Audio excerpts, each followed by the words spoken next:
September 12th.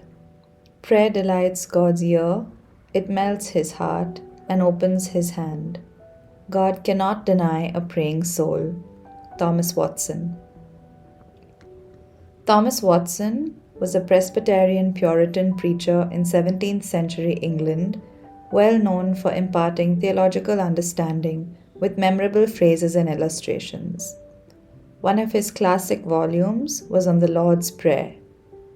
We read in his lengthy exposition on the very first line, Our Father in Heaven, how significant he considered the parent-child relationship between us and our Abba Father in prayer. For him, prayer was coming as a child to our loving Father.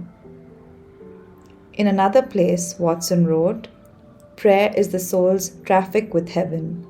God comes down to us by his Spirit, and we go up to him by prayer.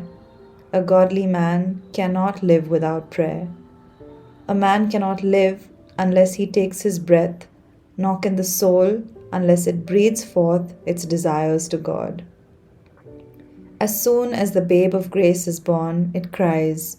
No sooner was Paul converted than, behold, he prayed.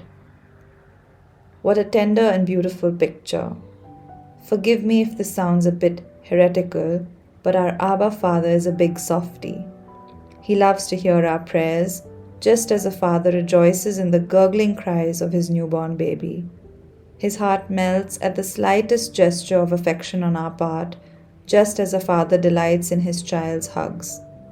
He cannot resist opening the treasures of heaven to us when we ask with childlike faith, just as a father cannot refuse a request that starts with, Please, Daddy. Jesus said, Will not your heavenly Father give good gifts to those who ask him? So let's ask him, assured that he is our Father. The good news is that he is already delighted in us, his heart is already melted, and his hand is fully open to bless us. As Thomas Watson puts it, he cannot deny his praying children. Today's prayer.